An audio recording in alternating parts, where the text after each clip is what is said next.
Si Pengkait. Ini kisah di tahun 1956 di sebuah kota kecil di Amerika, di mana Sofia dan kekasihnya Henry tinggal. Mereka berdua sangat saling mencintai dan menghabiskan setiap kesempatan bersama. Suatu hari, sepulang dari kampus, Henry menemui Sofia di rumahnya dan memberitahukan sesuatu. Sofia, hari ini ayahku meninggalkan mobilnya di rumah dan dia telah pergi keluar kota untuk kunjungan bisnis. Buatlah alasan malam ini supaya kita bisa pakai mobil untuk berpergian. Iya, baiklah. Sofia dan Henry berkendara dekat hutan. Musik mengalun di radio. Tiba-tiba seorang pria muncul di depan mereka. Pria itu tidak punya tangan, melainkan kait baja pengganti tangan. Pria itu berdiri mengenakan jubah hitam, tampak seperti bayangan hitam. Sofia berteriak melihat pria itu, dan Henry segera menginjak rem. Keduanya sangat ketakutan. Kau baik-baik saja, Sofia? Iya, aku baik-baik saja, Henry. Tapi siapa orang itu? Entahlah, dia tadi berdiri di tengah jalan. Kau tunggulah di sini, aku akan melihatnya. Jangan, biarkan saja Henry. Ayo kita tinggalkan tempat ini, kita jangan berhenti. Baiklah, ayo. Henry memarkir kendaraannya dekat hutan, dan musik romantis mengalun di radio. Apa ini, Henry? Mengapa kau parkir di sini? Supaya kita bisa bersenang-senang bersama. Henry meraih tangan Sofia dan mendekat padanya. Saat mereka berpelukan, ada suara keras di atas mobil, seakan-akan ada orang yang memukulnya dengan palu. Ada pula suara cakaran. Sofia menutupi telinganya dan berseru. Apa yang terjadi, Henry? Ayo kita pergi dari sini. Anehnya, mobil itu tidak mau menyala saat Henry mencoba menyalakan mesin. Dia mencoba menyalakan mobil 2-3 kali. Akhirnya mobil menyala, dan Henry tancap gas melesat pergi dari sana. Kedua sejoli itu mendengar pengumuman di radio di tengah-tengah kesunyian mencekam. Kami menyela acara ini untuk satu berita penting. Kami baru mendapat kabar bahwa si Pengkait telah sekali lagi kembali ke kota ini, dan dia mengincar anak muda setempat sebagai korban.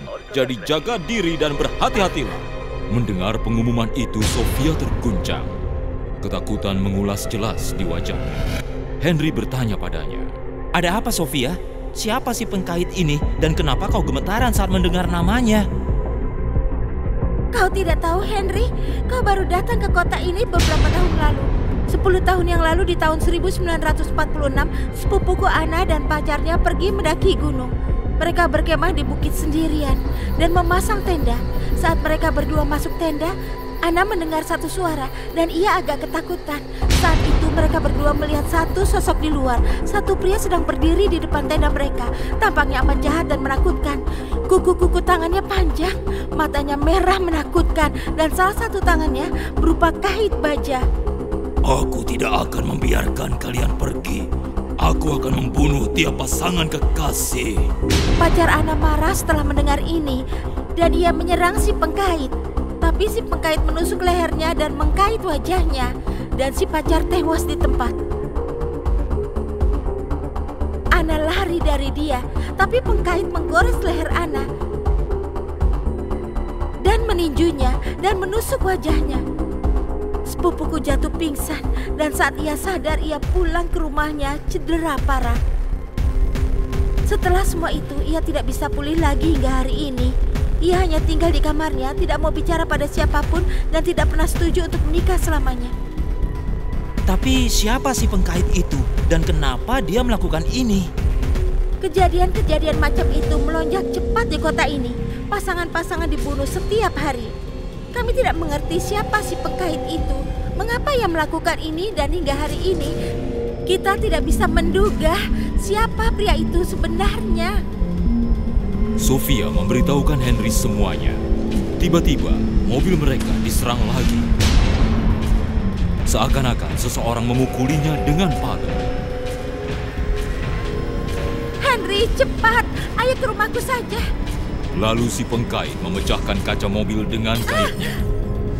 Lelehan darah menetes dari mata merahnya. Giginya yang runcing dan wajahnya yang menyeramkan. Dia menyeret Sofia keluar dari mobil dengan kaitnya.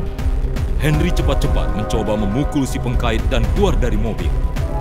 Tapi si pengkait balas memukul dan kena wajah pemuda itu. Wajah Henry berubah merah penuh darah. Dia mulai berteriak kesakitan dan tewas. Sofia lari menyelamatkan diri. Aku tidak akan membiarkan siapapun hidup. Aku pastikan tidak akan ada yang hidup. Aku akan bunuh semua orang di kota ini dan tidak ada yang berhasil dalam cinta. Tidak seorang pun. Sofia lari ke pamannya, John. Si paman adalah seorang paranormal. Sofia memberitahunya seluruh kejadian itu. Mengapa ia kembali? Paman, mengapa dia ingin membunuh setiap orang? Ia telah membunuh Henry. Aku takut sekali. Nah, pertama-tama minumlah air dulu. Aku tahu apa yang terjadi pada Anna. Dan kini dia telah kembali. Berarti kalian semua anak muda dalam bahaya. Tapi kenapa dia membunuh semua anak muda, Paman? Konon 50 tahun yang lalu, seorang pemuda bernama Kevin Hook hidup di kota ini. Dia seorang pandai besi. Kevin mencintai seorang gadis, tapi tidak bisa menikahinya. Karena ayah si gadis sangat kaya, mereka mematahkan cinta Kevin dengan uangnya. Dan untuk menjauhkan Kevin dari putrinya, dia memotong tangan Kevin. Kemudian memukulinya sangat parah. Kevin nyaris tewas. Konon, dia membuat kait itu untuk dirinya sendiri dan memasangnya pada tangannya. Kini, dia membunuh setiap pasangan kekasih. Dia datang ke kota ini setiap 10 tahun dan berburu. Setiap orang menjulukinya si pengkait. Paman, aku harus membalaskan dendam kematian Henry pada si pengkait ini. Ia juga telah menghancurkan hidup sepupuku. Aku tidak akan membiarkannya. Jadi bantulah aku, Paman. Baiklah, Paman akan membantu. Sofia berdiri dekat hutan dengan temannya Peter dan sedang menunggu si pengkait. Sofia, aku takut sekali. Bagaimana kalau si pengkait membunuhku? Bagaimana? Tidak akan terjadi apa-apa. Percayalah. Sofia memeluk Peter dan tiba-tiba angin kencang berhembus di seantero hutan. Sofia melihat pengkait berdiri di depannya. Darah menetes dari kaitnya. Darah seolah bergolak di matanya. Sudah kubilang, aku akan bunuh setiap pecinta.